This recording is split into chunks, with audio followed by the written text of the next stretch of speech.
ED CBI के बाद हमारे देश में आज कई राज्यों में इनकम टैक्स के छापे पड़े हैं। ये छापे उन दलों के अधिकारियों और दफ्तरों और ठिकानों पर मारे गए जिन पार्टियों का कभी आपने नाम भी नहीं सुना होगा। लेकिन चुनावी चंदे के नाम पर हमारे देश का नुकसान करने वाले ये छोटे छोटे दल लोकतंत्र के लिए कितना बड़ा खतरा है, इसका आपको अंदाजा भी नहीं है। और इसीलिए बहुत ध्यान से हमारी रिपोर्ट देखिए और दीजिए दस्तक।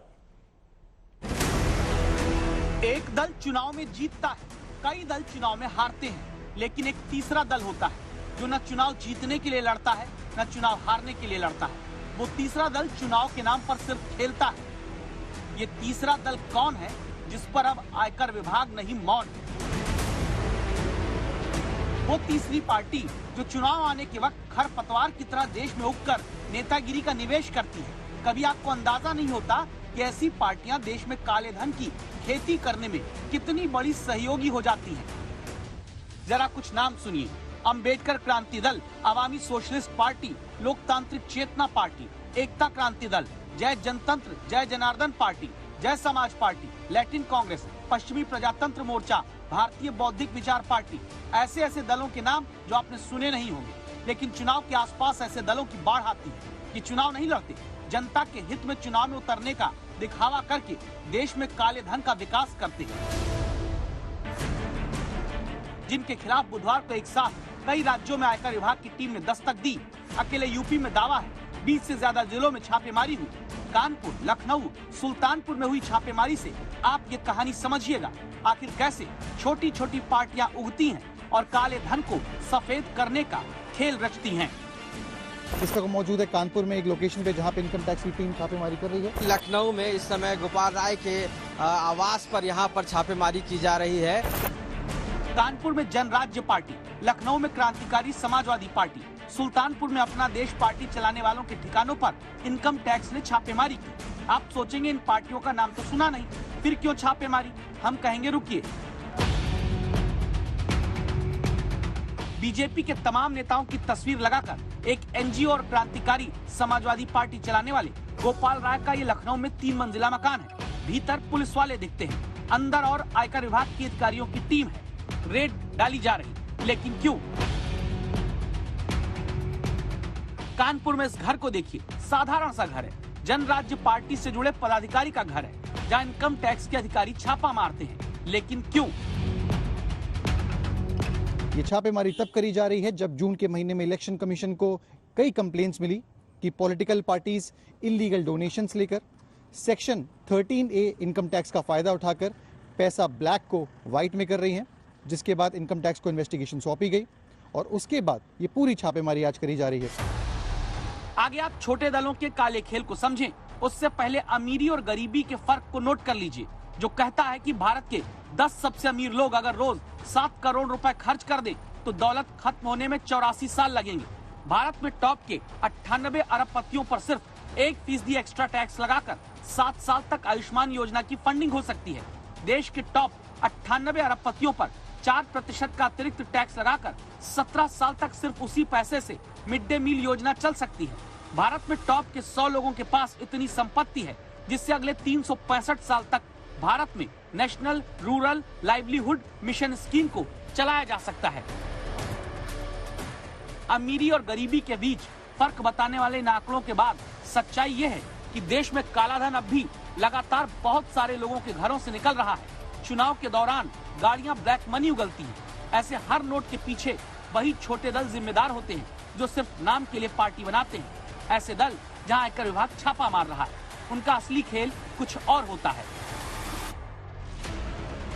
देश में चुनाव नजदीक आने पर बहुत सारी पॉलिटिकल पार्टियां खड़ी होती हैं जो चुनाव में चंदा लेने के नाम पर ब्लैक मनी को व्हाइट करने की फैक्ट्री बन जाती है, क्योंकि ऐसे दलों को चंदा देने वालों को टैक्स में छूट मिलती है। अब इस खेल को और विस्तार से समझिए। देश में बहुत छोटे छोटे दल दरअसल टैक्स चोरी की दुकान है। जैसे राम कुमार को 1 करोड़ से अधिक की आय पर 33% टैक्स चुकाना होता है। इस हिसाब से राम कुमार को 1 करोड़ 1 लाख की आय होने पर 33,32,000 रुपए का टैक्स भरना होगा। लेकिन ये राम कुमार किसी अनजान सी छोटी सी पार्टी को 10 लाख का डोनेशन देकर आय अपनी 91 लाख दिखा देता है। इस हिसाब से टैक्स की दर घट जाती है तो टैक्स घटकर हो जाता है 29,08,000 रुपए। यानी पहले रामकुमार को 4,14,000 रुपए का सीधा फायदा हुआ। इसके बाद वही छोटा दल कमीशन के तौर पर 7 से 10% पैसा लेकर बाकी पैसा रामकुमार जैसे लोगों को वापस कर देता है। यानी 10 लाख का चंदा दिया तो 1 लाख का कमीशन छोटे दल ने अपने पास रखा, बाकी 9 लाख लौटा दिया। इस तरह रामकुमार जैसे लोग जितना पैसा किसी छोटे से दल को चंदे के नाम पर देते हैं, उससे कहीं ज्यादा पैसा वापस अपनी जेब में टैक्स चोरी करके बचा लेते हैं। और वो छोटी पार्टी बिना चुनाव लड़े, बिना कुछ किए 1 लाख रुपया पा जाती है। बस ऐसी टैक्स चोरी का जरिया बन रहे देश में राजनीति के नाम पर अपनी अपनी पार्टी की दुकान चलाने वाले छोटे दलों के ठिकानों पर आयकर विभाग ने छापेमारी की दस्तक दी है। कानपुर से सिमर चावला के साथ आशीष श्रीवास्तव, लखनऊ आज तक।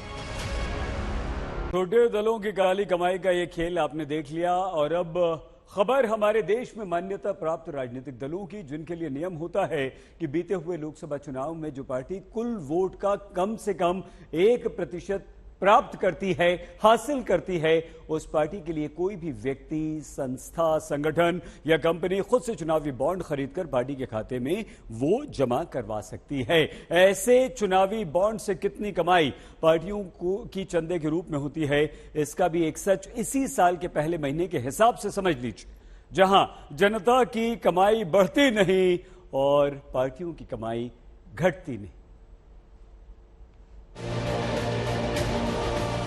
जब जनता को इलाज के लिए अस्पताल तक लाने वाली सरकारी एम्बुलेंस खस्ताहाल होकर सड़क के किनारे पड़ी और खड़ी रहती हो, जब बिहार के कटिहार की ये तस्वीर बताए कि आम आदमी अब भी सरकारी खस्ताहाल स्वास्थ्य व्यवस्था के नाते गर्भवती महिला को ठेले पर अस्पताल लाने के लिए मजबूर है, तब ये बात आम जनता को पक्का चुभेगी कि 1 से 10 जनवरी के बीच देश में पार्टियों को चंदा देने के लिए इलेक्टोरल बॉन्ड की बिक्री 10 दिन के लिए खुली तो रिकॉर्ड 1,213 करोड़ रुपए के चुनावी बॉन्ड पार्टियों को देने के लिए बिक गए।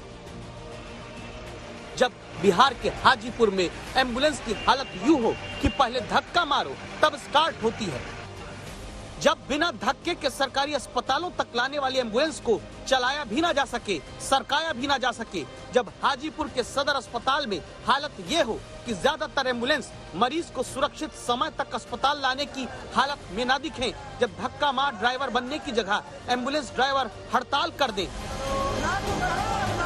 तब संसाधनों के अभाव में भले जनता जिए, लेकिन तब भी राजनीतिक दलों के लिए देश में साधन, संसाधन और संपत्ति में इजाफा होता है। तभी तो पिछली बार जहां 10 दिन में 695 करोड़ रुपए के चुनावी बॉन्ड्स की बिक्री पार्टियों को देने के लिए हो गई थी, इस बार 10 दिन में ही उसकी डबल बिक्री 1,213 करोड़ रुपए के चुनावी बॉन्ड के साथ साल की शुरुआत में आई। महंगाई और घटी कमाई के पिंजरे में फंसकर फड़फड़ाते आम आदमी की चिंता फिर क्यों होगी, जहां जनबल से ज्यादा धनबल हावी हो।